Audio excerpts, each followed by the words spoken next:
esse seminário, esse webinar tem a finalidade de trazer um pouco da informação sobre o que a gente tem de novas tecnologias para estudo de neurociências. Quem vai falar dessa parte vai ser a Mari, da Abicam, e eu vou fazer uma introdução à imunistoquímica, então focando mais na parte de singleplex, para que depois ela fale um pouquinho mais do que a gente tem mais avançado. Então, resumindo do que vai ser a apresentação hoje, a gente vai falar um pouquinho sobre uma introdução à imunistoquímica, os diferentes formatos das amostras que a gente pode trabalhar, os sistemas de detecção, a imunistoquímica vista de uma forma, né, do multiplex, então com várias marcações de vários antígenos ao mesmo tempo, marcações 3D e algumas novas ferramentas, colaborações que a Abicam traz para a gente também, então, para solucionar novos desafios na imunistoquímica, na parte de neurociências. Pode mudar, Mari, por favor. Então, para começar falando para vocês, o que é a imunistoquímica? Então, não sei se todos daqui que estão assistindo conhecem a imunistoquímica, já fazem, então a ideia é trazer para vocês desde aqui, do comecinho, de uma forma mais rápida, o que é a imunistoquímica. A imunistoquímica, como já diz o nome, ela é uma técnica imunológica, então é uma técnica que vai permitir que a gente avalie um marcador específico, ou como a Mari vai mostrar depois para a gente, vários marcadores, e num tecido, por isso ela é uma imunohistoquímica, então é uma marcação imunológica através de um anticorpo marcado com uma enzima, com fluorocromo, eu vou detectar um antígeno específico que eu quero avaliar e vou ver através de um microscópio de fluorescência ou de um microscópio de campo claro, depende qual vai ser a minha forma de visualização. Essa técnica, o que ela tem de característica é que ela não vai me mostrar apenas a presença ou ausência de determinado marcador, de um antígeno específico, e sim como se comporta esse tecido. Então, onde está essa marcação, onde está essa proteína, se ela é numa membrana, se ela é no núcleo, se numa determinada condição ela migrou de uma região para outra. Eu consigo ter ideia de quantidade dessa expressão, não é uma técnica quantitativa, é uma técnica qualitativa, mas semi-quantitativa. Então, através do grau de expressão, eu consigo avaliar se houve um aumento, uma diminuição. Então, essa técnica consegue me mostrar a presença desse antígeno e a distribuição dele e a localização, tanto na célula, especificamente, falando em membrana, em núcleo, citoplasma, como também considerando a morfologia desse material que eu venho estudar. Então, se aquelas células estão com característica que eu espero, no local que eu espero, eu consigo visualizar isso, diferente de outras técnicas que a gente consegue analisar de outra forma, detectando concentrações, presença ou ausência, mas essa permite que eu veja toda a estrutura do tecido ou da célula. Então, é isso que tem de mais legal nessa técnica. Pode mudar, Mari. A próxima. Quando a gente fala em imunistoquímica, como eu falei para vocês, tem o porquê do imunohistoquímica, né? Mas a gente tem algumas considerações. Quando eu falo em imunohistoquímica, eu estou falando, então, numa avaliação antígeno-anticorpo num tecido, né? Só que eu também posso fazer a visualização em células. Então, quando eu falo IHC em inglês ou IHQ em português, eu estou falando imunohisto, de tecido, histoquímica. Então, detecção desses antígenos no tecido. Mas eu também posso, de uma mesma forma, avaliar o que eu vou avaliar no tecido, avaliar em células, seja numa cultura celular, seja em células que normalmente são suspensas, e aí eu consigo visualizar, só que dessa vez eu vou chamar de imunocitoquímica, porque não é mais tecido e sim uma célula. Mas o princípio da técnica é o mesmo, e o que eu consigo utilizar, os reagentes, todos são os mesmos. O que vai mudar é a forma de preparo até eu começar a técnica em si. Então, vocês vão encontrar por aí imunocito ou imunohistoquímica, isso faz diferença principalmente para a escolha de alguns reagentes, como os anticorpos, por exemplo. pela especificidade do produto, mas a técnica em si é muito parecida. E quando a gente fala em IF, de imunofluorescência, a gente está se referindo ao uso de fluorocromos, de fluoróforos, e não a técnica propriamente dita. Então, muita gente se refere à imunofluorescência quando trabalha com células, e muitas outras pessoas se referem à imunofluorescência quando trabalham com tecido congelado ou parafinado. Na verdade, imunofluorescência, né, quando a gente vai ver como IF, é a forma de visualização. Então, eu posso fazer no tecido ou numa célula, mas eu visualizo como fluorescência. Então, só para mostrar para vocês, aqui do lado esquerdo da tela, tem uma imagem cromogênica em tecido. No centro, uma imagem fluorescente também em tecido, e à direita, uma imagem fluorescente em célula. Então, só para mostrar que todas essas formas de visualização, elas são possíveis nos tecidos ou em células. Próximo, Mari, por favor. E aí, vocês podem pensar, mas como, né? Quem faz a imunistoquímica? O que eu posso ver? Imunistoquímica não é só quem trabalha com câncer, por exemplo. E aí, eu gosto de dizer que não, a imunistoquímica é muito abrangente, a gente pode fazer essa técnica complementando outras perguntas que eu tenha, ou fazendo dela a minha técnica principal, mas eu posso usar essa técnica em diversas áreas, buscando diversas respostas. Então, aqui trago para vocês umas possibilidades, só para vocês terem ideia. Então, eu posso ver detecção de vírus e de bactérias, né, intracelulares, posso analisar o ciclo celular, então, uma apoptose, por exemplo, acompanhar câncer, expressão de determinados marcadores. Aqui em cima, a primeira imagem com esse anti-ATM, uma marcação, então, relacionada a dano e reparo, então, mecanismos de dano e reparo do DNA, a gente consegue acompanhar também o que está acontecendo naquele tecido ou naquela célula, naquele momento. Acompanhar vias diversas de sinalização, estudar epigenética, que muita gente pergunta, mas como epigenética, né? Um evento que às vezes é tão rápido, como assim? Eu vou estudar epigenética com imunistoquímica, e sim, é possível tanto visualizar numa forma fluorescente, quanto numa forma cromogênica, que muita gente também acha que quando é possível, só é possível de uma forma fluorescente. Consigo estudar, então, aqui embaixo, por exemplo, tem as imagens da histona H3, então, metilada, eu consigo detectar tanto cromogênica quanto fluorescente. Consigo estudar também outras doenças como diabetes, doenças neurodegenerativas, então, que é o foco um pouquinho do nosso seminário de hoje. Então, várias doenças eu consigo acompanhar, então, à direita tem também exemplos de marcadores de doenças neurodegenerativas. Eu posso fazer tratamento e esperar a resposta dessa droga, avaliar também, então, eu vou induzir expressão de colágeno, avalio se teve um aumento ou não, ou se começou a expressão naquele tecido. Então, todas essas técnicas, todas essas abordagens como exemplos, a gente consegue fazer com a técnica. Pode mudar, Mari, por favor. E para vocês terem uma ideia geral, quem não trabalha com a técnica, quem nunca teve a experiência, né, ali na bancada, a imunistoquímica era uma técnica, a técnica em si, muito parecida com as outras técnicas imunológicas, sejam a stem blot, uma citometria de fluxo, um ELISA. Então, a ideia da reação em si é muito parecida, o que muda é o substrato, é onde eu vou trabalhar com isso. Então, lembrando que a imunistoquímica eu trabalho num tecido.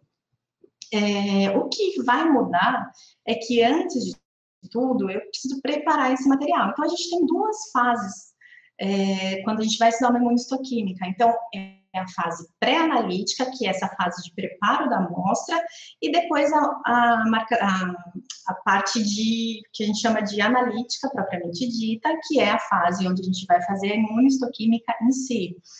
Então, para eu começar a imunistoquímica, eu preciso fazer um preparo da minha amostra. Então, nessa imagem que vocês têm pela direita, o que eu consigo... no primeiro campo, a gente tem aqui demonstrando como se eu estivesse, então, fixando o material nessa primeira imagem, né? Então, o meu bloco está lá sendo fixado. Essa fixação, ela vai acontecer tanto para um tecido parafinado, que é o que a gente está colocando em cima como imunistoquímica P, que é de parafinado, quanto para um tecido que vem a ser congelado. Então, para a parte da imunistoquímica, não faz diferença qual é o meu preparo, né? Sim, para essa fase pré-analítica. Então, se eu tenho um material que vai ser congelado ou que ele vai ser emblocado na parafina, ele precisa ser fixado.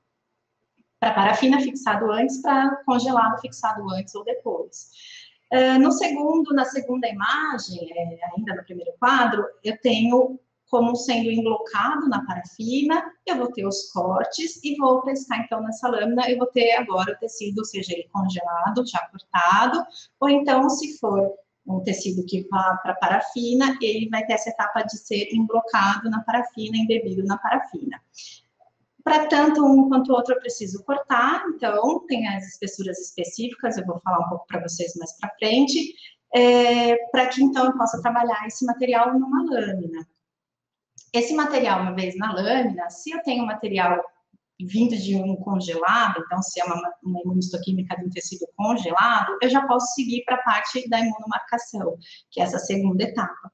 Se eu estiver trabalhando com tecido que foi incluído em parafina, eu preciso fazer algumas coisas antes. Então, eu vou precisar tirar essa parafina, reidratar esse material e muitas vezes fazer a chamada recuperação antigênica.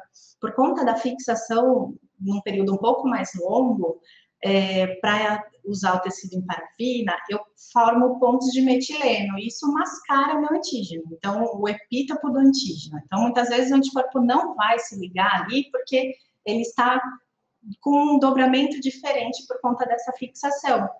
Então, principalmente em tecido parafinado, que foi fixado por longo tempo, né, a fixação 24, 48 horas, vai, na maioria das vezes, requerer que eu faça essa etapa adicional de recuperação antigênica. Por isso que tudo isso está como no preparo da amostra, porque ela não é comum, às vezes eu vou precisar ou não, depende de como eu fiz essa fixação. Partindo para a imunistoquímica propriamente dita, né, para a imunomarcação, algumas etapas são fundamentais e ela se segue como uma técnica imunológica qualquer. Então, eu preciso fazer os devidos bloqueios. Então, no segundo quadradinho, na primeira lâmina, mostrando como sendo um bloqueio, uma etapa de bloqueio proteína, bloqueio biotina, se for no sistema ABC, eu vou bloquear a peroxidase endógena, se eu for usar a peroxidase para fazer a detecção. Então, dado cada bloqueio necessário para cada etapa, eu vou partir para uma incubação com anticorpo primário, é ele quem vai me dizer se realmente aquele antígeno que eu espero está lá. E se eu for fazer uma imunistoquímica de um formato indireto, se eu precisar potencializar essa marcação, normalmente não vai ser esse meu primário que vai estar conjugado com alguma coisa que me mostre essa detecção. Então, normalmente, depois de usar o anticorpo primário, eu faço as lavagens, né, necessárias e eu entro com o anticorpo secundário, que vai ser o conjugado de fato. Seja com uma enzima, para que eu visualize de forma cromogênica, seja com um fluorocromo, para que eu visualize de uma forma fluorescente. Essa etapa, ela faz com que amplie o sinal. Então, uma marcação que seria muito fraquinha, eu consigo amplificar esse sinal e ter uma marcação mais potente. Então, na maioria das vezes, a gente faz essa marcação de uma forma indireta, usando o primário e o secundário.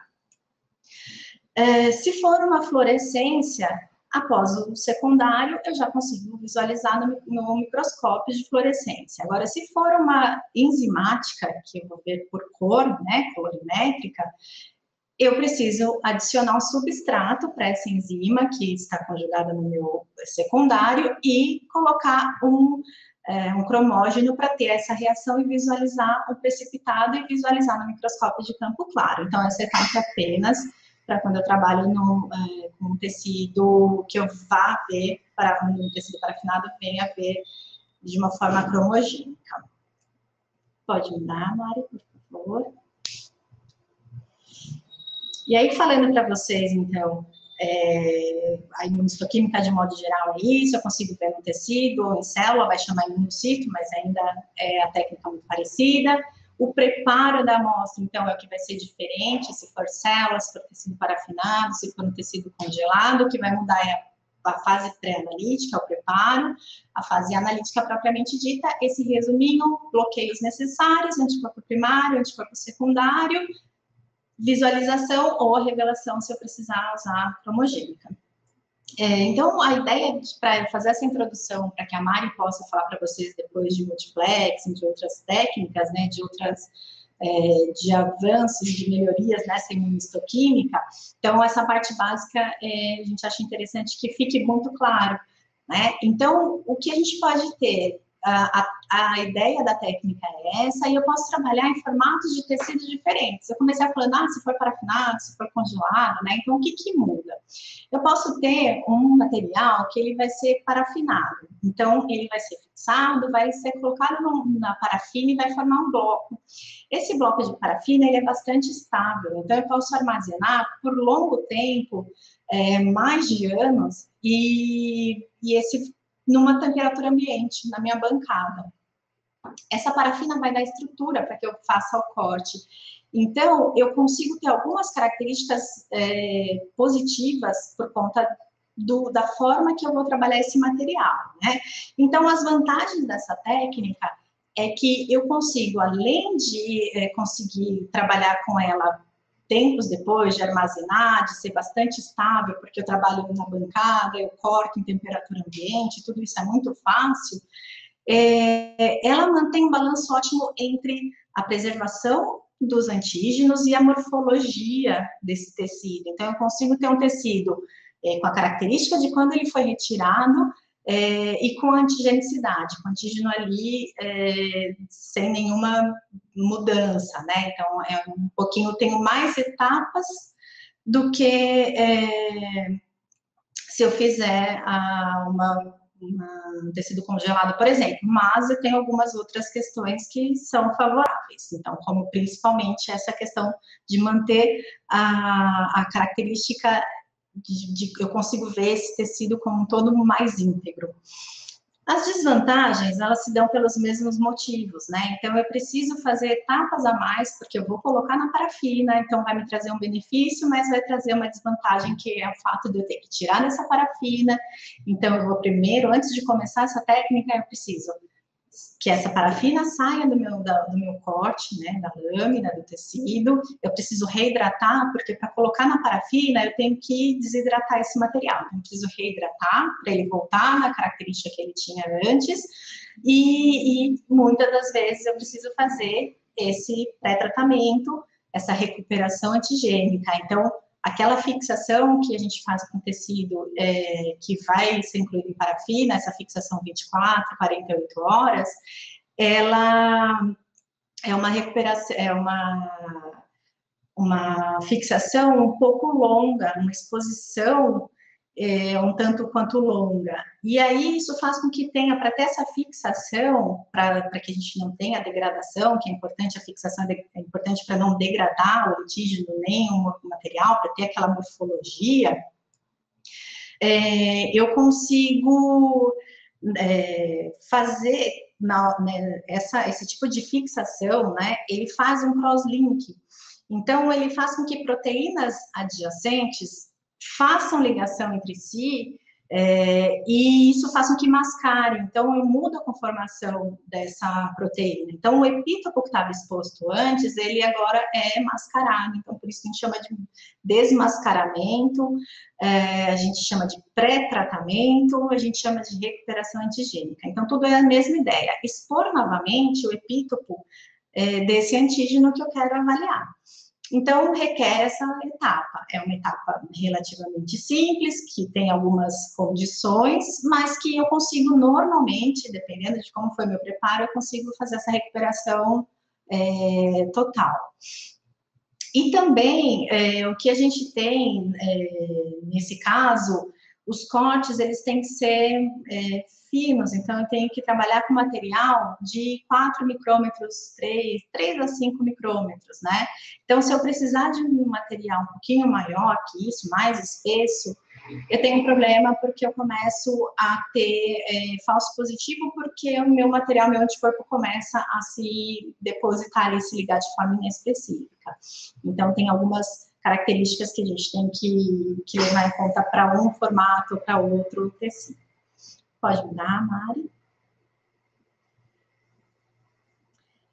A outra opção que a gente tem para trabalhar na imunistoquímica é com tecido congelado. Então, o tecido congelado, o preparo dele é relativamente mais simples, né? Então, eu vou congelar esse material, e aí ele tem algumas vantagens, né? Então, algumas vezes, tem antígenos que eles sofrem com essa fixação, né, com os aldeídos, porque na hora que eu faço esse crosslink, às vezes isso é prejudicial e não consigo fazer com que essa ligação se desfaça. Então, numa condição onde, fazendo a fixação, eu não consigo a marcação, né, não consigo detectar de forma positiva esses antígenos depois, eu posso pensar que pode ser um problema na hora da minha fixação. Então, eu posso começar a pensar em ir para um tecido congelado. O tecido congelado, ele é fixado também, pode ser fixado no paraformaldeído também, mas ele é num tempo muito curto, então cerca de, não chega a 4 horas. Então, não faz com que aconteça, pelo menos não nesse mesmo grau que para um tecido parafinado, esse crosslink.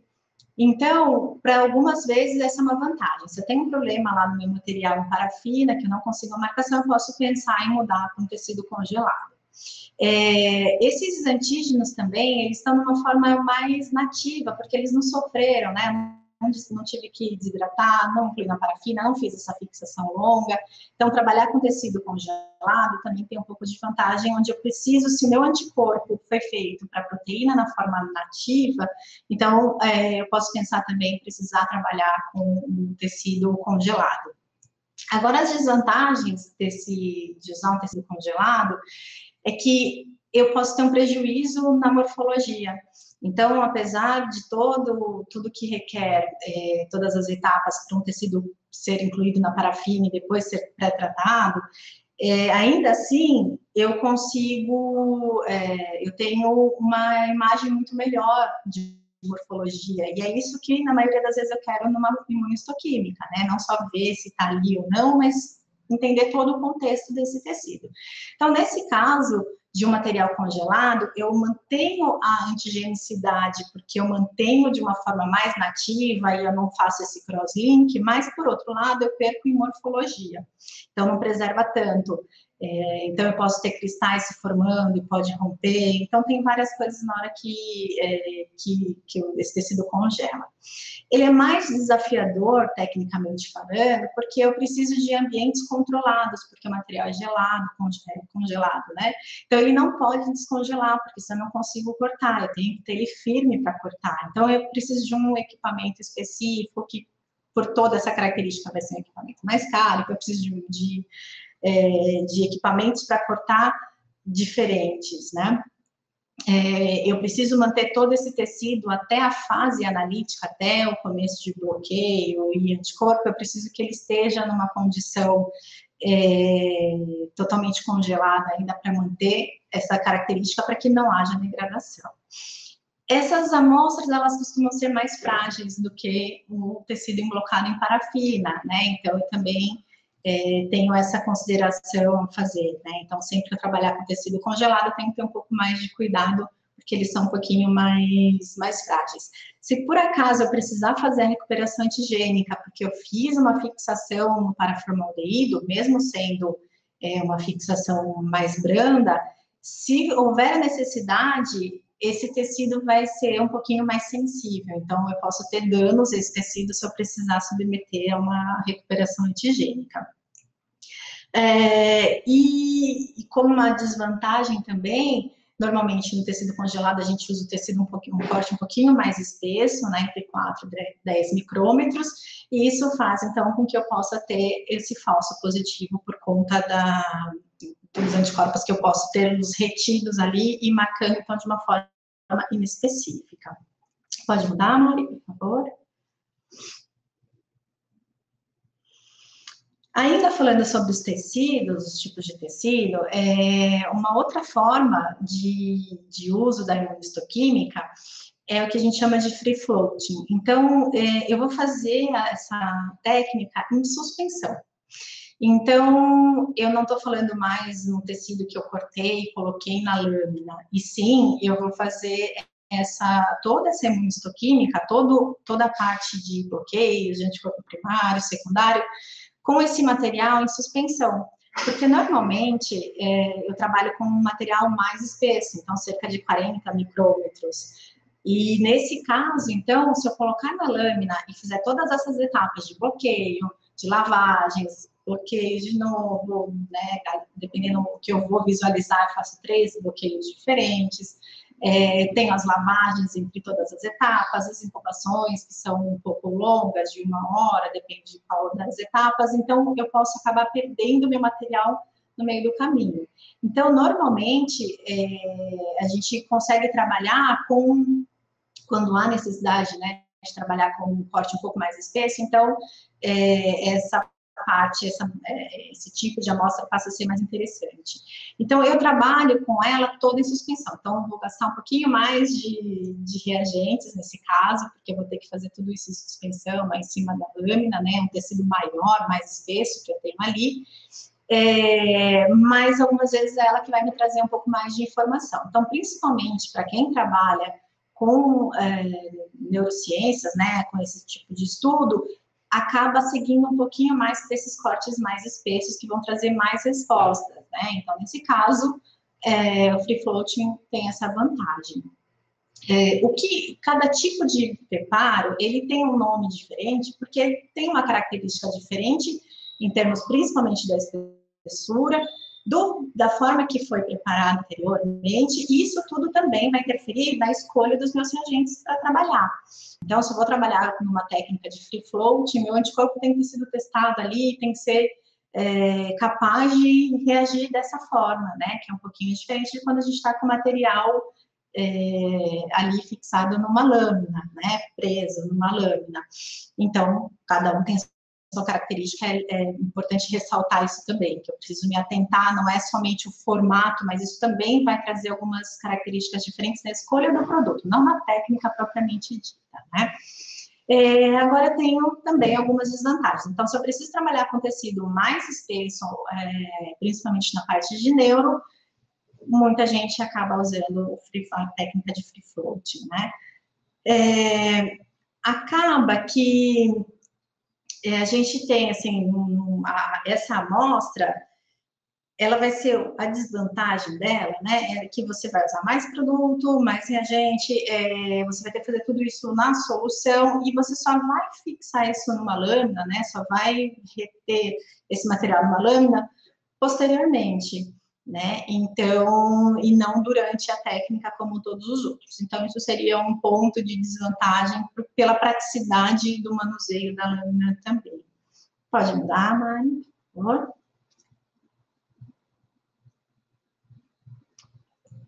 E agora, a última consideração em termos dos formatos, né, que a gente pode encontrar. Então, quando a gente fala em home mount, a gente está trabalhando com o tecido, com o órgão inteiro, ou então com o organismo inteiro. Então, o zebrafish, por exemplo, a gente vai trabalhar com ele como um todo.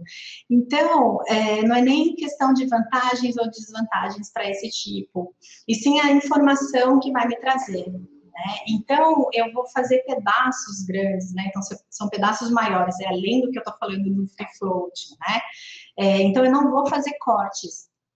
Eu não vou fazer, seria como para trabalhar com material 3D, por exemplo, que a Mari vai falar depois. Então, eu não faço esses cortes no tecido e visualizo cada camada, e sim eu vejo como um todo esse organismo, esse órgão, esse embrião, né, o que a gente for trabalhar.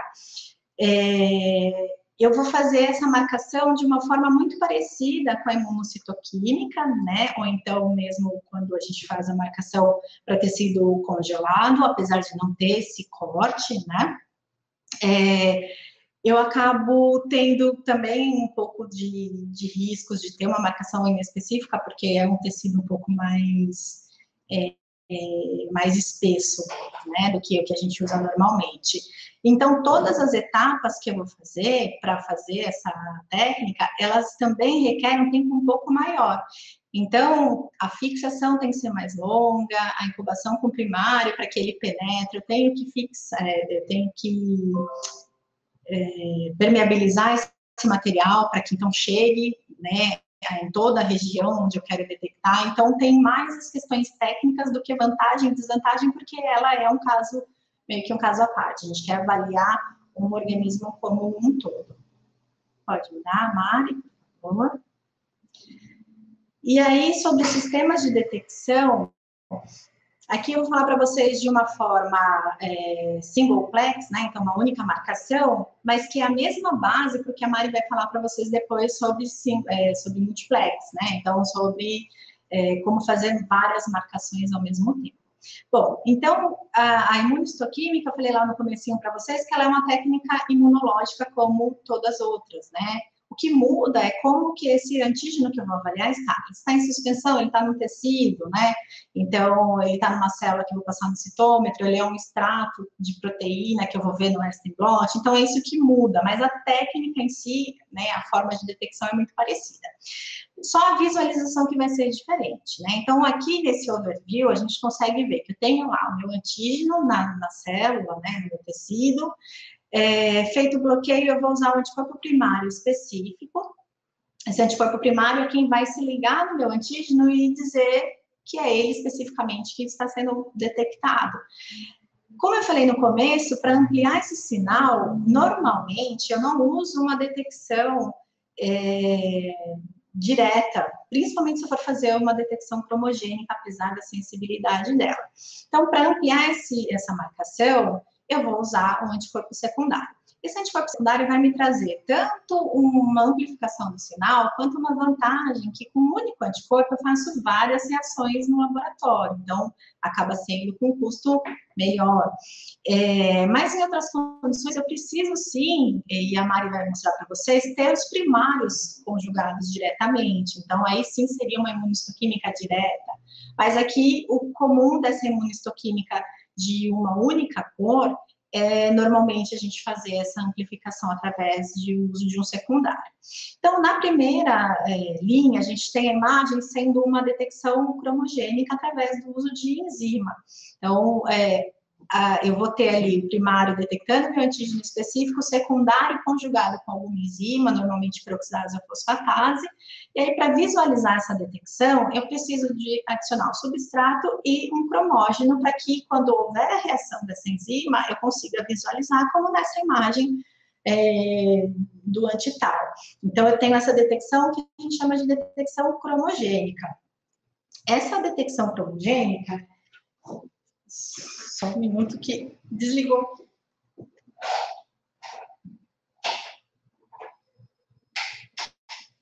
Desculpa. Essa detecção cromogênica, ela vai me permitir uma visualização normalmente em marrom, se eu estiver trabalhando com a peroxidase e o DAB, é o mais comum para quem já trabalha com imunistoquímica, já viu alguma coisa. Então, esses pontos que a gente está vendo em cima em marrom são as marcações específicas desse antígeno que eu estou visualizando. Se eu vou fazer uma marcação fluorescente, e aí, normalmente eu consigo trabalhar com um pouco mais de cores, apesar que na cromogênica também preciso, né, mas não é o foco hoje, mas na fluorescente eu tenho a mesma ideia, o antígeno, o anticorpo primário que vai se ligar a esse antígeno, o anticorpo secundário que já tem um fluorocromo, né, um fluoróforo, e aí eu já sou capaz de visualizar, não preciso fazer nenhuma etapa adicional. E aí eu tenho uma imagem como essa da direita, então marcando em verde a proteína de interesse, assim como está marcada em marrom em cima, né, só que embaixo fluorescente. E a contracoloração, no caso aqui, é o núcleo em azul. Eu consigo fazer essa visualização de uma forma cromogênica ou fluorescente, e vou dizer para vocês o que é melhor em cada uma. Pode mudar, Mari?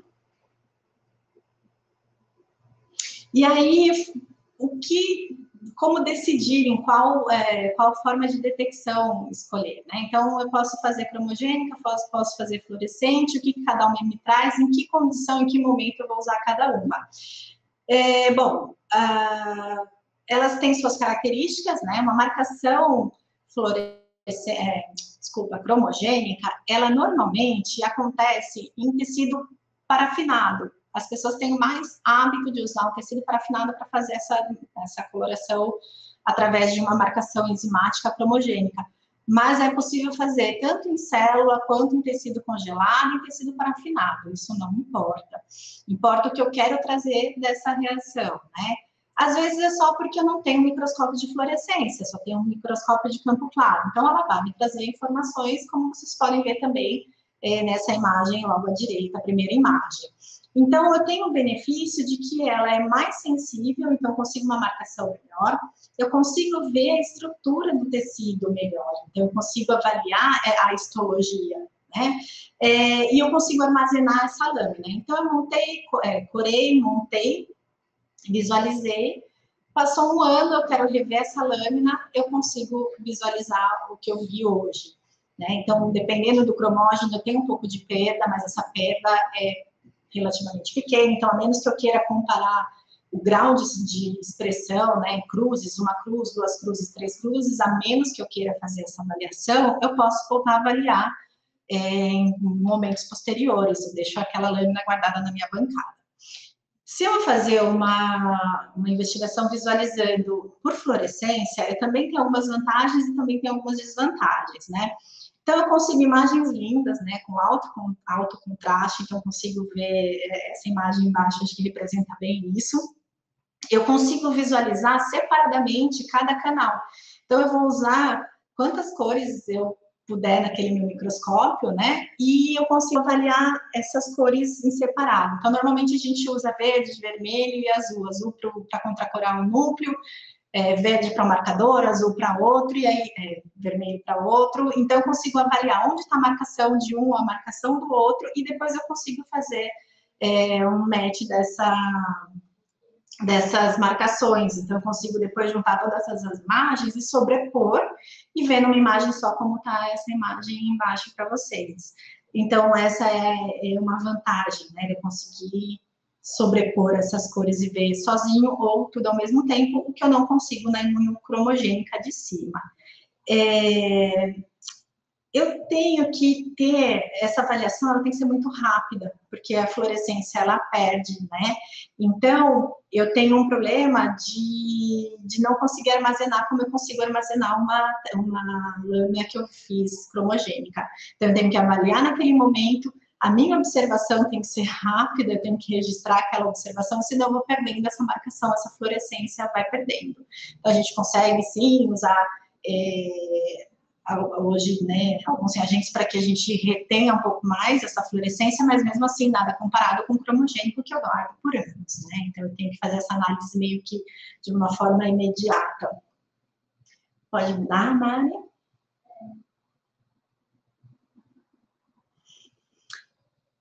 E agora a gente vai falar um pouquinho, né, nessa parte que eu falei até agora para vocês de qual era, né, o básico da imunistoquímica, então qual tecido escolher, em que condição escolher esse tecido, se eu vou visualizar cromogênico ou fluorescente, se eu vou fazer uma ou duas marcações. Então até agora mostrando para vocês uma marcação, e aí eu vou passar a palavra para a Mari, que vai falar para vocês de multiplex e do que a gente tem de novidade.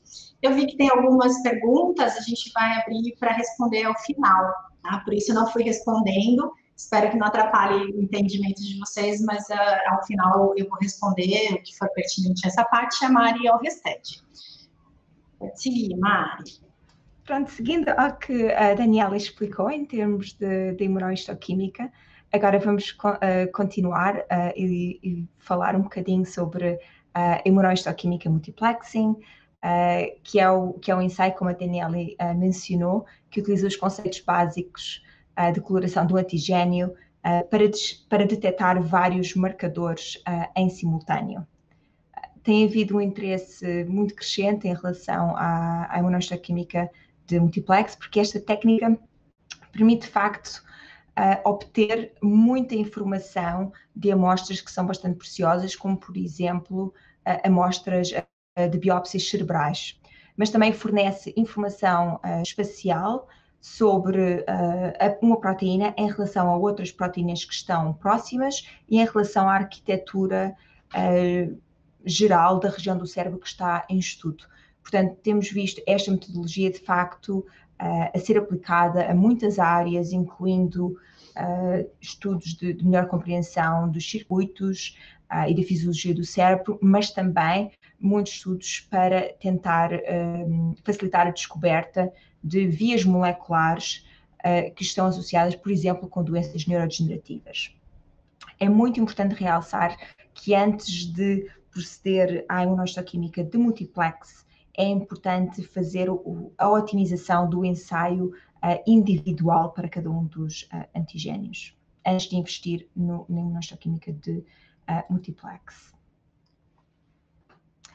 Como a Daniela mencionou, existem várias formas de fazer multiplex, imunohistoquímica de multiplex. Vários protocolos estão disponíveis e a forma mais clássica é de facto utilizar anticorpos primários sem marcação, que tenham sido criados em diferentes espécies de hospedeiro, por exemplo, coelho, ou ratinho, ou rato, ou utilizar diferentes isótipos do mesmo hospedeiro. E em seguida, então, utilizar o anticorpo secundário com a diferente marcação para visualizar os alvos de interesse. No entanto, a dificuldade é encontrar vários anticorpos que sejam compatíveis e que tenham alta performance. Então, uma solução alternativa que está a ser mais e mais utilizada é utilizar anticorpos primários que estejam já diretamente conjugados a colorações de interesse. Esta metodologia permite, por exemplo, reduzir o tempo da experiência, mas também permite, de facto, que o foco da experiência da seleção do anticorpo seja na especificidade e na sensibilidade do anticorpo, em vez da compatibilidade do sistema. Para utilizar e para prosseguir com este tipo de metodologia, utilizando primários conjugados, há várias alternativas que se podem utilizar. Uma é utilizar anticorpos que já estejam conjugados, e, por exemplo, na APM temos os ready-to-use primary conjugates, como podem ver aqui para diferentes marcadores de diferentes cell types. Temos anticorpos que já estão conjugados, por exemplo, a diferentes Lexofluors, ou FITC, ou HRP, dependendo do objetivo do tipo de coloração, mas o investigador também pode decidir fazer a conjugação no seu laboratório de forma rápida, utilizando, por exemplo, kits de conjugação direta. E neste caso estamos a realçar os Lightning Link Kits, que, dependendo dos modelos, podem ser tão rápidos como 15 minutos de reação. O que é muito importante é selecionar anticorpos, neste caso, selecionar anticorpos que não tenham nem BSA nem glicerol, uma vez que estes agentes afetam a capacidade de conjugação da reação. E, portanto, é muito importante utilizar, então, na APCAM temos, por exemplo, os carrier-free formats, é fácil de identificar, dizem BSA and azate-free anticorpos, e estes são anticorpos que já estão no formato ideal para ser conjugados utilizando estes kits. Portanto, há diferentes formatos que podem ser utilizados para fazer a primary conjugates para multiplex IHC. À medida que as experiências vão alterando e as necessidades em termos de ser capaz de detectar mais marcadores, há diferentes metodologias que se podem utilizar. E um exemplo é, por exemplo, o sistema OPAL, da Akoya Biosystems, que permite a visualização de até 7 targets, que inclui já o DAPI, para marcação do núcleo. Este é um sistema que é com base na detecção sequencial dos alvos, e baseia-se em rondas sucessivas, como a Daniela explicou, de recuperação do antigênio, coloração, stripping, voltar novamente, recuperação do antigênio, coloração, stripping e novamente recomeçar à fase inicial, no total de 7 rondas de visualização. A vantagem desse sistema é que não necessita, de facto, de ter um equipamento próprio, especializado para esta aplicação. No entanto, esta tecnologia está otimizada para funcionar com o sistema Bond de visualização da Leica. A desvantagem desse sistema é, de facto, o facto de demorar bastante tempo a fazer o procedimento e também o facto de ter um máximo de 7 cores para visualização. Portanto, ainda é relativamente low-plex análise. O essencial é mesmo ser capaz de definir e planear a experiência antecipadamente, antes de selecionar o tipo de metodologia de multiplex que se vai utilizar, porque existem muitas metodologias disponíveis neste momento. E o campo de neurociências, como outros campos, por exemplo, de imuno-oncologia, são campos que estão, de facto, a puxar os limites tecnológicos e as necessidades de aplicação de higher plex continuam a crescer. Neste momento existem já várias tecnologias no mercado que permitem estudar um grande número de marcadores, por exemplo, até mais de 90 proteínas, ser capaz de visualizar mais de 90 proteínas e mais de 40 proteínas ao nível de single cell resolution. Isto tem uma grande vantagem, porque permite, de facto, entender melhor o contexto espacial destas proteínas no seu microenvironment. Estamos aqui a salientar 2 exemplos, a plataforma Geomics da NanoString e a plataforma Codex da Akoya Biosystem, e são apenas 2 exemplos, existem muitas outras tecnologias no mercado, e estas duas, de facto, dependem da conjugação de anticorpos a oligonucleótidos. E esta conjugação a oligos permite não só aumentar as capacidades de multiplexing, como também aumentar a sensibilidade dos ensaios. A desvantagem neste caso é que é necessário, de facto, um investimento inicial significativo, uma vez que é necessário ter plataformas específicas para fazer esta análise, tanto com a Geomics como o Codex. Mas para além de secções de tecido cerebral, no campo da neurociência tem-se desenvolvido muitos outros modelos 3D para tentar criar modelos que sejam mais relevantes clinicamente, para estudar, por exemplo, processos de neurobiologia humana e para testar, por exemplo, compostos que estão a ser validados para tratamentos de doenças neurológicas, por exemplo, doenças raras.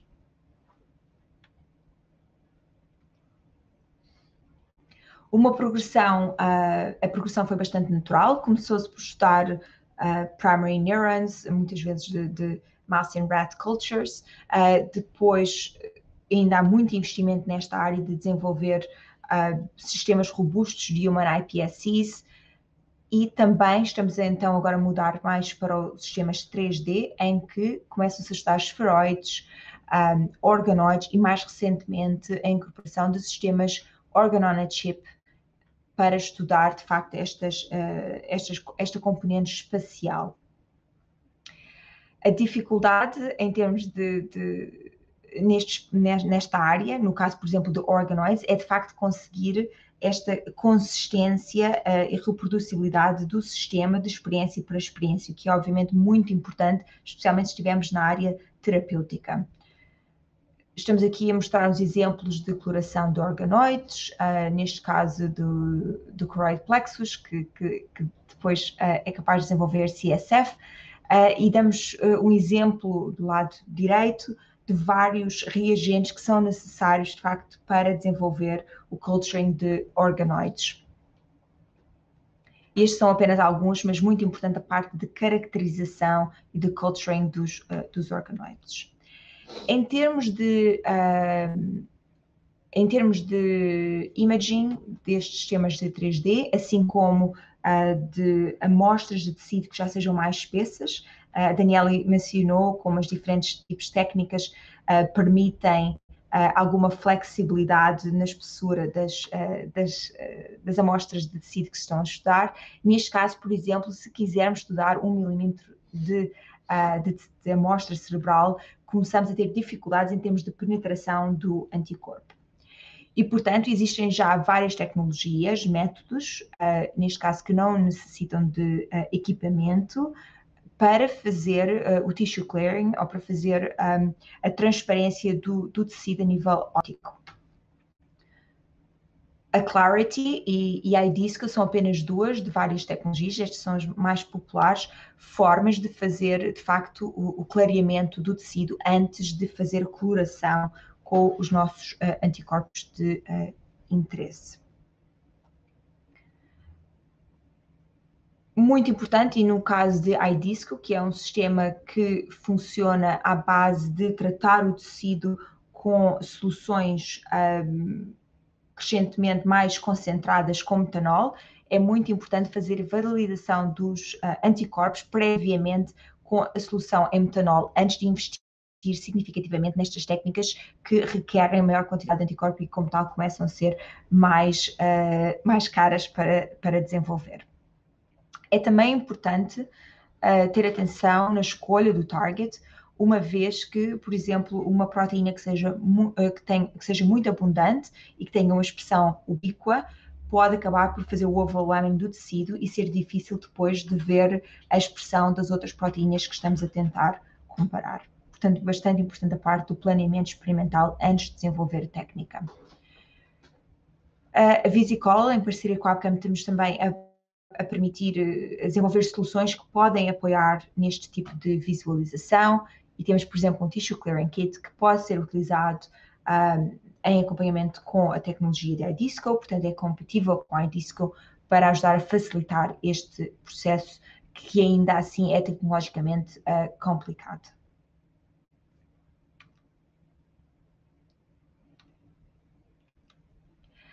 O mais importante é que, tanto na Abcam como na Nova Analítica, e obviamente trabalhamos muito próximos, estamos aqui para apoiar a vossa pesquisa científica, seja ela utilizando imunohistoquímica ou fazendo, por exemplo, estudos funcionais ou estudos de biomarcadores em fluidos biológicos, por exemplo, que já tenham planeados, e, portanto, o nosso pedido para vocês é que, por favor, entrem em contacto tanto com a Daniela ou comigo, com quaisquer sugestões de novos produtos, colaborações ou suporte técnico para avançarem as vossas experiências em neurociências.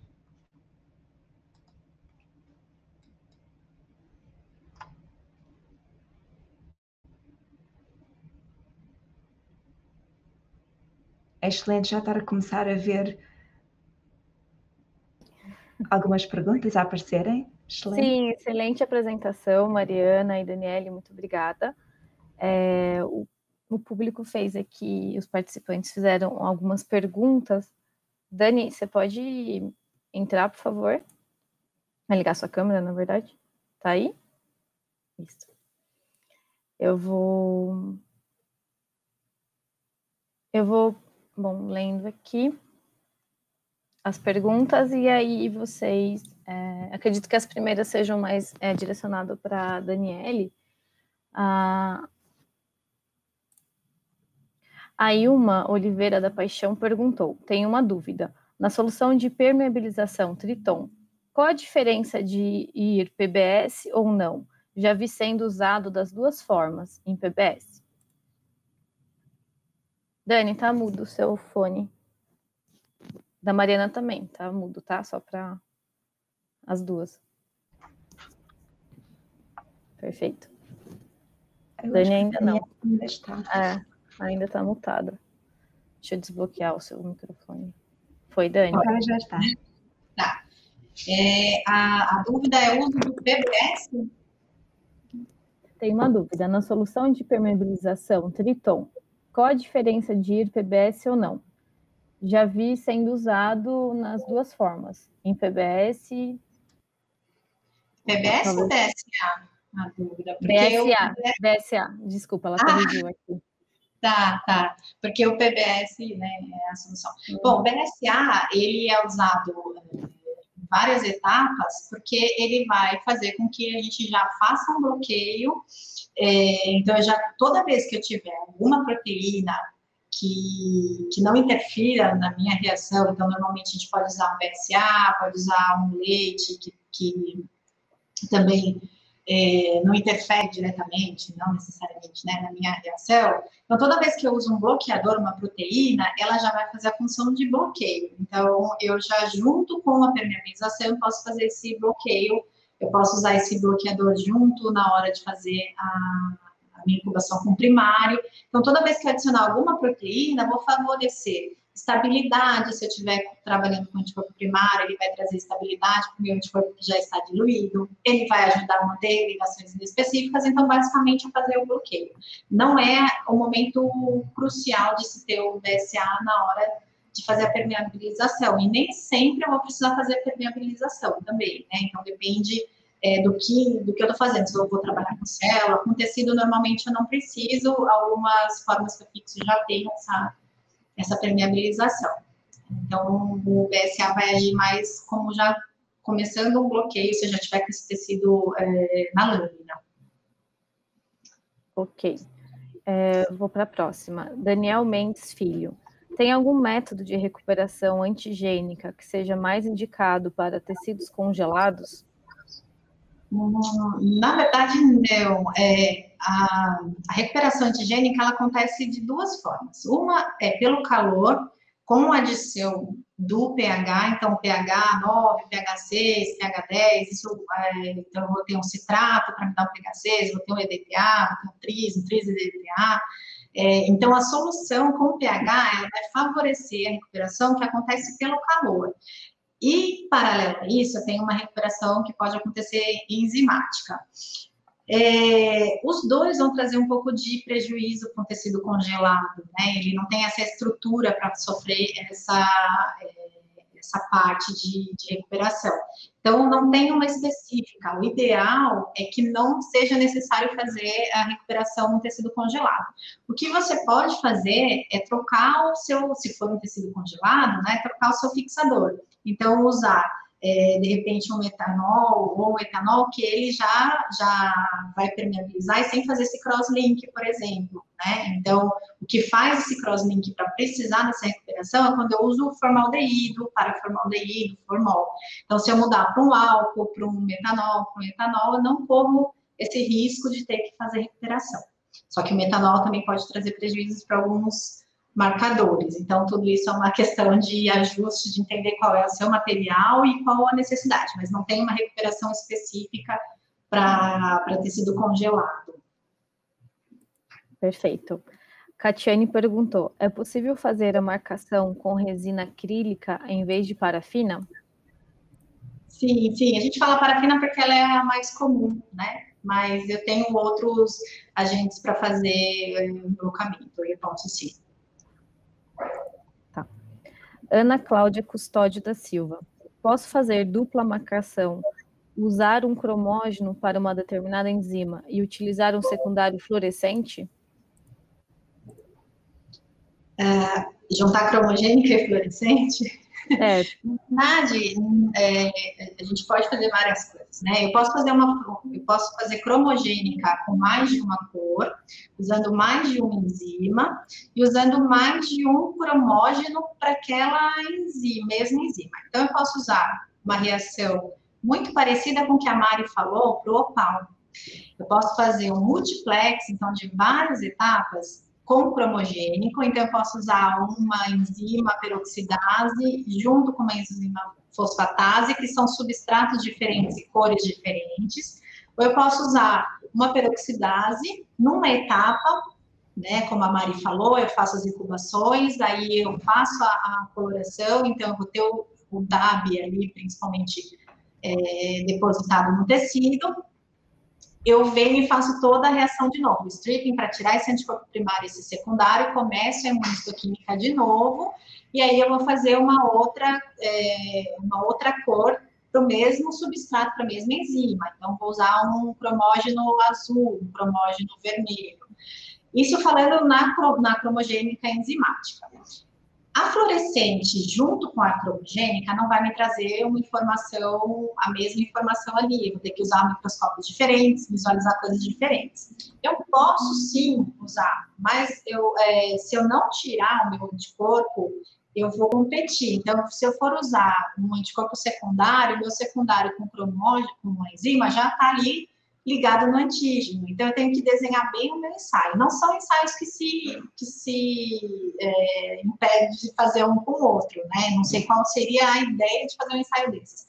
Mas sim, eu posso fazer stripping e deixar só a marcação cromogênica que já está depositada ali e fazer uma nova marcação e visualizar isso na fluorescência, né? E se for em paralelo, eu tenho que tomar cuidado, porque a fluorescência primeiro não, porque ela sai, ela precisa estar lá, a menos que seja feito o opal, né? Como a Mari falou pra gente. Então, não vai me trazer muita informação, não sei se essa era a ideia da pergunta, né? Mas eu tenho um anticorpo conjugado com fluorocromo com enzima que vão competir, né, ali, se for o mesmo antígeno, vai competir na mesma região. Aí não seria interessante. Mari, você quer fazer um comentário? É só... Tudo bem. Não? Parece bem. Tudo bem. É que só que você concordou, desculpa. Bom, a Gabriela Bueno perguntou: que tipos de controle experimental deveria fazer na imunohistoquímica e no multiplex? São vários os tipos de controle que a gente precisa fazer, né, numa imunohistoquímica. Então, o clássico é ver se o meu secundário é específico para aquela reação, não é ele quem está acima, porque o secundário lembra que é ele quem está conjugado, né? Então, se esse secundário se ligar a qualquer outra coisa, independente do meu primário, ele vai me dar marcação positiva, seja fluorescente, seja multiplex, seja singleplex. Então, eu preciso fazer um teste para ver se não é o meu secundário que está me dando essa marcação. Então, eu vou tirar o primário e fazer a incubação, onde eu vou ter, espero ter ausência de marcação, ou seja, o meu secundário específico não é ele quem está marcando, se ligando ali. Toda vez eu deveria ter o controle positivo e o negativo do anticorpo em si, né? Então, eu tenho que trabalhar primeiro de tudo com o material sabidamente que expresse aquele antígeno, né? Então, para eu ter certeza de que eu sei que em pulmão expressa essa proteína, então eu vou trabalhar com o pulmão em paralelo com o meu cérebro para saber se sim ou não no meu cérebro. Se não marcar no meu cérebro, mas marcar no meu tecido controle, então eu sei que a reação aconteceu, ou eu preciso ajustar no meu cérebro, ou então eu não tenho expressão. Então, esse é um controle de um tecido positivo, sabidamente positivo. Um tecido sabidamente negativo, ou que seja de um tecido, de um material nocaute, porque eu não tenho que ter nenhum tipo de marcação nesse caso. Então, quer dizer que meu anticorpo é específico, ele não se liga onde não tem a marcação. Para isso, a gente já tem na ABCA os anticorpos que são validados pela validação nocaute. Então, ele já faz essa validação do tecido positivo. Então, ele já foi validado na ABCA, em que ele é específico, ele não vai se ligar em nenhuma outra proteína. Então, ele é um anticorpo específico. Se eu for fazer um multiplex, eu tenho que fazer, se não for, como a Mari falou, conjugando o meu anticorpo primário, se eu for usar uma reação indireta, onde eu tenho um primário mais um secundário, eu preciso cruzar esses anticorpos. Então, minha proteína A, o anticorpo primário anti-A. Proteína B, o primário anti-B. Os secundários vão ser diferentes. Meu primário é produzido em coelho, meu outro primário é em camundongo. Então, eu tenho essa combinação anti-camundongo, anti-coelho.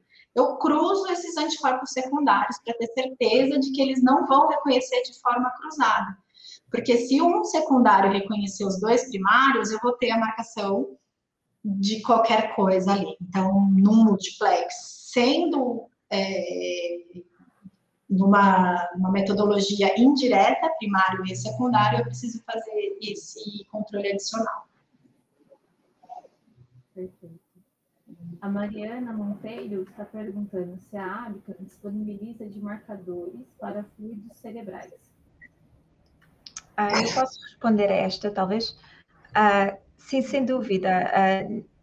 Nesta apresentação nós focamos essencialmente na imunohistoquímica, mas na área de na área de fluidos cerebrais, nós temos um portfólio muito forte, uma vez que, e talvez seja isto que a Mariana está a trabalhar, é muito importante a detecção de marcadores de início da doença antes dos sintomas, por exemplo, em doenças neurodegenerativas, se começarem a realçar. E, portanto, temos claramente para tau, neurofilament light, neurogranin, marcadores de synaptic damage, que são muito importantes de detectar em fluidos cerebrais, e temos vários formatos em que oferecemos as soluções para poderem fazer as vossas experiências. Por exemplo, aqui falamos essencialmente dos anticorpos primários ou secundários, mas nós temos também um range que nós chamamos o Simple Step ELISA, que é uma forma de fazer a ELISA em 90 minutos, sem fazer lavagem durante o processo. E nesta área dos fluidos cerebrais, nós temos um portfólio muito forte nessa área para apoiar esta área. Também temos, para além destes kits, o Simple Step ELISA, também temos os anticorpos como pares, que é basicamente o detector e o Capture and Detector, que podem ser utilizados para fazer um sandwich ELISA. E também oferecemos nessa opção, se quiserem adicionar, por exemplo, a proteína ou o buffer em separado. E nesta área também, por exemplo, apoiamos, podem também vir à Abcam ou Nova Analítica para as proteínas. Portanto, tentamos apoiar esta área, mas se houver algum target em particular que estejam interessados e que não encontrem, por favor, entrem em contacto. Perfeito. O próximo, na verdade, não é uma pergunta, é um comentário. A Priscila comentou: que legal a tecnologia Opal. Eu só tinha conhecido o multiplexing desta forma, né? A fazer tudo ao mesmo tempo e não por etapas. Uhum. É uma coisa muito nova para a gente aqui no Brasil, a tecnologia Opal, Mariana. Obrigada por trazer isso para a gente. Não, claro. Ainda bem que é útil. Só fazendo um comentário. Desculpa, o som tá baixo. Deu para escutar o que eu... Vou repetir essa última, tá bom? Só coloquei aqui. A Priscila fez um comentário, que não é, né, um comentário, que legal a tecnologia Opal. Eu só tinha conhecimento de multiplexing desta forma, ao mesmo tempo, e não por etapas. Acho que agora foi, né?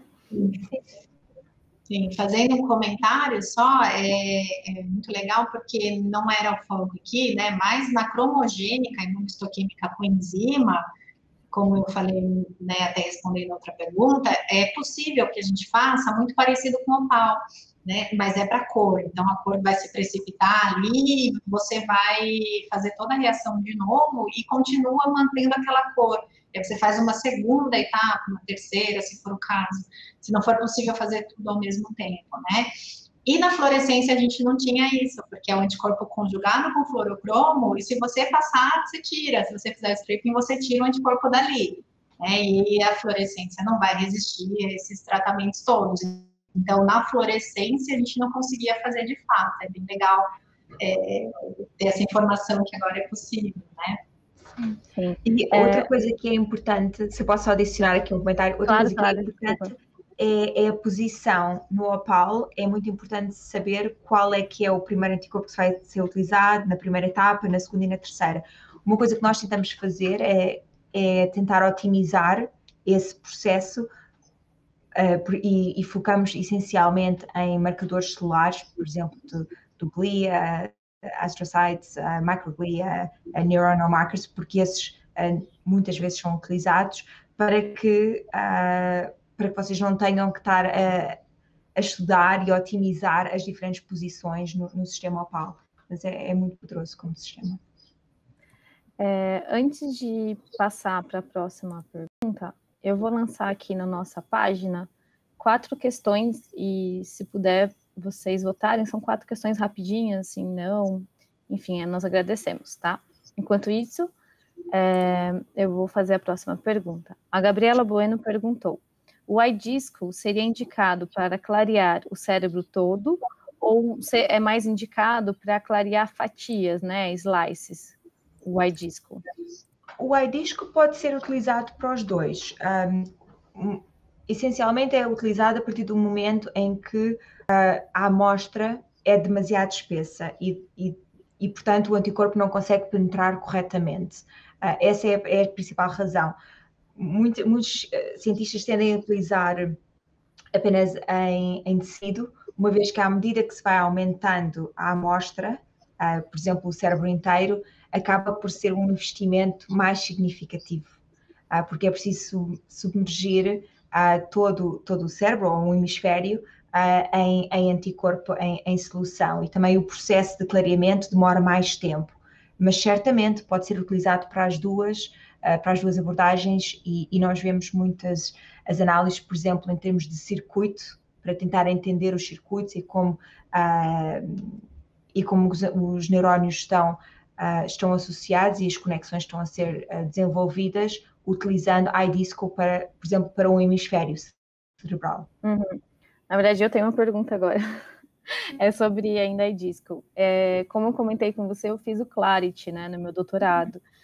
A diferença entre Clarity e iDisco seria mais os tampões? Como que funciona?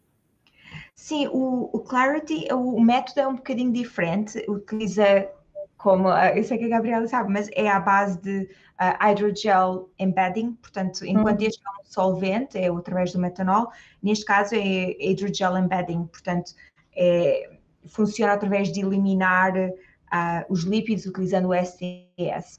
Neste caso, o método iDisco é diferente, é uma tecnologia diferente, mas o objetivo final é o mesmo. Uhum. Nós temos tido, de diferentes cientistas, temos tido o comentário de que a iDisco funciona um pouco melhor. Uhum. Mas isto são casos individuais, e as duas metodologias têm envolvido bastante. Por exemplo, a Clarity, já existem vários instrumentos que ajudam, eu acho que Life Canvas, existem outras empresas que utilizam instrumentos para tornar a pulmonização mais rápida. Não sei se a Gabriela teve essa experiência, que acaba por ser um processo ainda bastante longo. Portanto, existem instrumentações e, por exemplo, mesmo a iDisco, neste momento já existe iDisco, 3Disco, iDisco Plus, já existem vários protocolos otimizados para tissue clearing. Legal, obrigada. E acredito aqui, a Maria, ela está perguntando se para conjugar anticorpos, eu preciso purificar o anticorpo antes da conjugação? Sim, precisa de purificar. Há duas hipóteses. Uma vez, pode já encomendar os anticorpos que estão no carry-free format, portanto, aqueles anticorpos que já estão em PBS only, que não têm BSA nem azide. Portanto, esses anticorpos já estão preparados e prontos para a conjugação, não é necessário fazer qualquer tratamento. No entanto, se utilizar um anticorpo que está no formato mais standard, é necessário fazer, de facto, essa purificação. E nós temos kits, a Nova Leiria oferece kits de purificação do anticorpo, que podem ser utilizados. E a razão é porque a forma de conjugação é à base de grupos amina, e esses grupos estão presentes em quase todas as proteínas e péptidos. Portanto, se existir mais qualquer outra proteína ou péptido na solução, se essa purificação não for feita, vai dar ruído quando se faz a conjugação, e, portanto, vai interferir com a conjugação. Por isso, sim, é muito importante fazer a purificação. Perfeito. E a nossa última pergunta até o momento é o Javier Rodrigues. Ele está perguntando: na minha pesquisa, eu uso anticorpos anti-tau para imunohistoquímica, mas também estou procurando avaliar a expressão de tau em amostras de líquido cefalorraquidiano. Vocês teriam alguma ferramenta para estudar tau nesse tipo de amostra? Sim, sem dúvida. Portanto, neste caso seria, muito provavelmente, eu imagino, o Javier estaria a ajudar em termos de ELISA, portanto, utilizando um ELISA. Portanto, mais uma vez, recomendava explorar os antibody pairs, os pares de anticorpos ou os simple step ELISAs que já estão otimizados para funcionar em ELISA, e muitos deles estão já validados em amostras de CSF ou blood, nós já fazemos esse teste. E alguns deles estamos também a tentar fazer validação em, por exemplo, amostras de Alzheimer's disease patients, como neste caso o Javier provavelmente estaria interessado, está a olhar para tal. A outra opção é também fazer o ELISA pair, utilizando, por exemplo, se estiver a estudar fosforilização tau em CSF, pode utilizar um dos nossos tau antibodies, que são específicos para tau, para total tau, e depois coordenar com um fosfo-specific antibody e fazer um par que pode então testar em CSF. Portanto, várias opções e se calhar podíamos enviar alguma informação sobre fluid biomarkers e tools, ferramentas que temos neste espaço, que acho que seria muito útil. Obrigada. Apareceu mais uma pergunta da Maria. Ao procurar um anticorpo para imunistoquímica para fazer multiplex, o que devo considerar? Eu posso responder, talvez a Daniela se calhar pode adicionar mais perguntas, adicionar mais comentários. O mais importante mesmo é ter a certeza que o anticorpo que está a escolher está validado para imunohistoquímica. Quando estamos a desenvolver qualquer anticorpo, antes de publicarmos o anticorpo, de lançarmos no mercado o anticorpo, nós testamos todos os anticorpos em 5 aplicações: imunohistoquímica, imunocitoquímica, Western blot, imunoprecipitação e flow. Se esse anticorpo não estiver validado para imunistoquímica, isso significa que os nossos cientistas no laboratório não conseguiram utilizar o anticorpo para esta aplicação. Isto pode ser porque o imunogénico foi utilizado e a área do epitope que está a ser utilizada está numa conformação diferente. Enquanto no Western blot vamos ter toda a estrutura desnaturada, no IHC é bastante diferente e vamos estar mais a ver o native conformation. Portanto, é possível que o anticorpo funcione para o Western blot, mas não para a IHC. Por isso é muito importante ter a certeza que o anticorpo de facto já funciona nesta aplicação antes de iniciar o processo. Sim, e complementando, quando eu falei dos tipos, né, então, tipo de preparo, de tecido, isso vem muito de acordo com o que a Mari falou. Para a gente garantir que ele vá funcionar e te der um suporte caso não funcione, é importante que ele tenha sido escolhido de acordo com a aplicação, né, o método e também o tipo de preparo. Então, se eu vou trabalhar com célula, o meu anticorpo tem que ter sido testado em imunocitoquímica. Se eu vou trabalhar com tecido congelado, em imunistoquímica, mas de preferência no tecido congelado. Então, todas essas informações, elas estão lá na bula do anticorpo também, para a gente saber que realmente foi testado não só numa imunistoquímica, mas com tecido congelado, parafinado, num free floating, isso é bastante importante. Falando do multiplex também, se você vai fazer a conjugação dos seus anticorpos primários, ou seus anticorpos primários do que você vai usar já são conjugados, é um pouco mais tranquilo na escolha. Agora, se for uma metodologia indireta, onde você utilize um primário não conjugado e um secundário conjugado, então, na hora da escolha, tem que tomar bastante cuidado por conta da combinação do meu secundário, reconhecer especificamente aquele primário que eu quero para aquela coloração, né? Então, eu vou ver o anticorpo vai ser, meu primário contra a proteína A vai ser produzido em coelho. Então, meu secundário tem que ser específico para coelho e não deve reconhecer nenhuma outra, então, que a gente chama de pré-adsorbido. Então, ele não pode reconhecer nenhuma outra imunoglobulina, nenhum outro primário de outra espécie. Então, o meu outro primário vai ser produzido em camundongo. Então, meu secundário específico para ele tem que reconhecer imunoglobulina de camundongo e não a de coelho, que eu também vou usar. Então, é importante que essa combinação seja muito bem desenhada antes. E eu posso ainda usar isotipos. Então, o coelho não tem isotipo, né? Mas em camundongo eu posso usar o isotipo IgG1A com um anticorpo primário secundário específico para IgG1A. O outro, meu primário, pode ser IgG2, então ele vai ser específico para IgG2, então eu também consigo fazer de acordo com o isotipo, mas eu tenho que ter muito cuidado, ter outros controles nessa consideração, o controle isotípico é bastante importante para eu entender que quem está se ligando é o anticorpo através do antígeno mesmo específico, e não porque ele tem a estrutura para se ligar. Então, eu uso um controle isotípico, que normalmente é produzido contra um químico ou alguma coisa que eu não vou encontrar na minha amostra, então o antígeno para aquele anticorpo não está ali na minha amostra de forma alguma.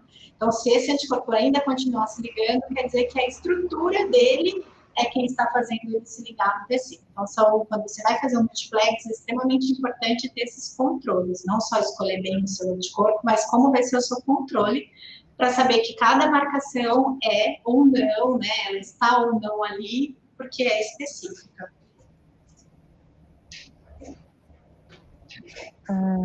Bom, acho que finalizaram as perguntas. Eu acabei de enviar aqui no chat, eu vou aqui encerrar as votações, tá? Antes de dar o último recado. Eu coloquei aqui no chat o link do Instagram da Nova Analítica e da Abicam também. O mesmo perfil a gente consegue encontrar no LinkedIn e no Facebook, tanto da Nova Analítica quanto da Abicam. Nos dois perfis são postados diversas atualidades na pesquisa sobre eventos que serão ministrados nas duas plataformas, né, tanto da Abicam quanto Nova Analítica. E aqui é o link do nosso canal do YouTube, que posteriormente, ao final dessa gravação, vai ser postado lá. Nesse canal do YouTube, a gente tem outros webinars que nós também já ministramos pela Nova Analítica. Nós ministramos alguns, por exemplo, sobre o Western blotting, sobre como escolher o melhor anticorpo para o seu experimento, sobre o ELISA, dentre outros. E esse aqui também vai estar inserido lá, então dê uma olhadinha lá no nosso webinar, curta nossas páginas das mídias sociais, e agradecer mais uma vez, em especial a Mariana e toda a equipe da Abicam, a Maria, o Javier, o Arthur, todo mundo, e que esse seja o primeiro de muitos eventos que possamos fazer juntos. E Dani, muito obrigada pela apresentação também. Muito obrigada, é um prazer. Obrigada, Gabi. Aqui começou a chover muito, por isso eu desliguei. Começou tudo. Eu queria fazer um agradecimento, só porque acabou de aparecer aqui essa pessoa agradecendo. Então, assim, Giza, muito obrigada por assistir, foi você que me introduziu na imunistoquímica. Fiquei super feliz de te ver aqui. Legal, só aproveitar que eu olhei bem na hora que ela estava agradecendo. Fiquei super feliz. Muito legal, aqui eu já dei uma olhada nos participantes, tem participantes dos nossos outros webinars também, participantes assíduos. Muito obrigada pela frequência, pela participação de vocês, pela parceria de todo mundo. Eu acho que a gente pode deixar um recado também de sugestão para novos temas, né? Eu acho que sim. Se alguém tiver sugestão, também a gente pode tentar trabalhar em cima dessas novas apresentações. Né? Sim. Estamos planejando fazer um de imuno especificamente, né, Dani, que você me falou de cedo. Sim. Um básico completão de imuno. Só de imuno, um curso de imuno com a Dani.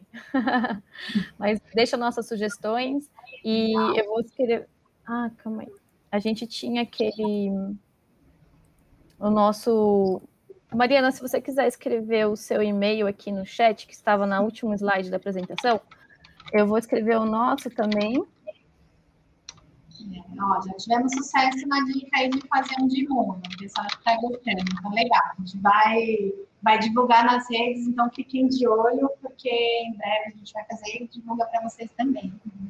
Aqui está o e-mail, então, da Mari, repetindo, né, o último slide, e esse aqui é o nosso da assessoria, que me ajuda na analítica. Então, qualquer dúvida que vocês tiverem, qualquer sugestão, estamos sempre abertos à parceria e tudo isso. É isso, por mim, muito obrigada. Mariana, você quer falar alguma coisa? Sim, só agradecer a todos pelas perguntas e pela participação. Sim. Obrigada, Nova Analítica. Então, tudo bem para todos. Obrigada, pessoal. Até mais.